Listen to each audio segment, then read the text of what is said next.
नमस्कार दर्शक बंधु आज दिन जाकर टॉप 10 गुरुत्वपूर्ण खबर उपरे एबे आसंतु नजर पकाइबा। भिडियोटी को शेष पर्यंत निश्चित भाव में देखंतु। मात्र किछि समय मध्य जानि पारिबे आज दिन जाकर संपूर्ण खबर। ताहा पूर्व चैनल रे नवा थिले चैनल को सब्सक्राइब करी पाखरे आसुथुवा बेल आइकन को ऑन करी रखंतु एमिति प्रतिदिन लेटेस्ट न्यूज सर्वप्रथमे देखिबा पई। तेबे आसंतु दर्शक बंधु जानि पारिबा देशर समस्त संपूर्ण खबर उपरे नजर पकाइबा। एबे आसंतु गोटे महत्वपूर्ण खबर उपरे जिबा। प्रति पंचायत रे खोलिबो पोषण केन्द्र। गृह रे जोगाण मंत्री कृष्णचंद्र पात्रंक सूचना।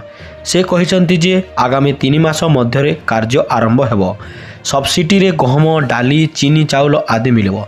गुजरात एवं दिल्ली मॉडल रे ओडिसा रे हेबो पोषण केन्द्र।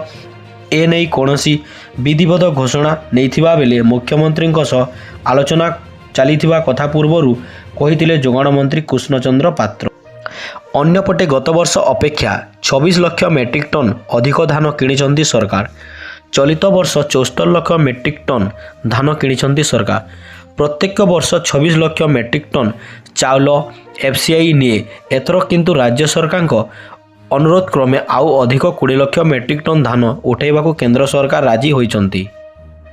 अर्थात चलित वर्ष 46 लाख मेट्रिक टन चाउल नेब एफसीआई। तापर भी 15 लाख मेट्रिक टन चाउल बलका रही। तेणु 10 लाख मेट्रिक टन चाउल रखिबाकू सरकार गोदाम करछंती। बलका चाउल को मध्य फ्री सेल करने व्यवस्था करा जाउछि बोली गृह रे उत्तर रखिछंती जोगाण मंत्री कृष्णचंद्र पात्र। एबे ओडिशार क्रिकेट प्रेमी खुशीर खबर।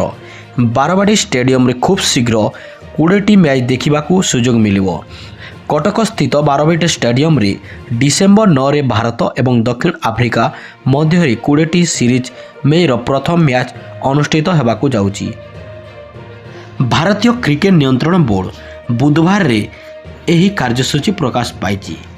टीम इंडिया अंतर्जातीय घरोई सीजन 2025 पाई कार्यसूची घोषणा करिबा समय रे बीसीसीआई कहिछि जे दक्षिण आफ्रिका एहार भारत गस्त समय रे 5टी और 20टी मैच खेलिबो।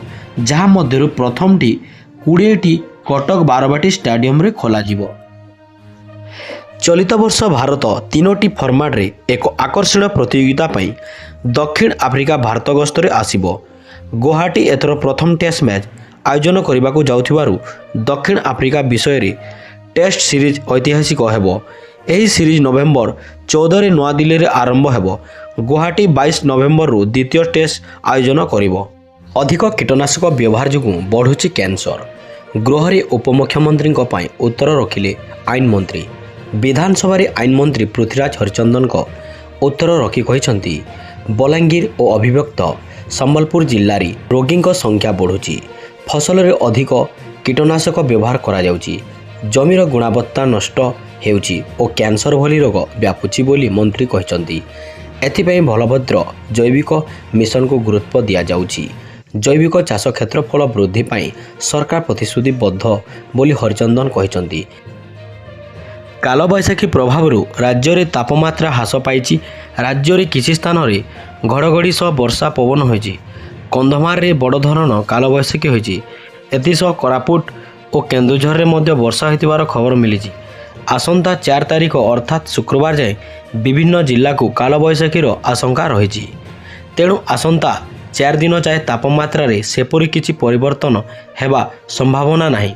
केवल बौद्ध और बलांगीर जिल्ला रे 40 डिग्री सेल्सियस किंबा ताठू अधिक तापमात्रा रहिबो। रामनवमी पाई सजग रहिछि प्रशासन। रामनवमी पूर्व शांति श्रृंखला रक्षा करने प्रशासन सतर्कतामूलक आगुआ पदक्षेप। भद्रक रे पहुंचिले रैपिड एक्शन फोर्स। भद्रक शहर रे रैपिड एक्शन फोर्स पक्षर फ्लैग मार्च करा जायछि। सिटी डीएसपी संबित माझी नेतृत्व में नवा बजार कचेरी बजार पुराना बजार अंचल रे फ्लैग मार्च करा जायछि। एही फ्लैग मार्च रे 3 प्लाटून रैपिड एक्शन फोर्स जवान माने शामिल होइतिले।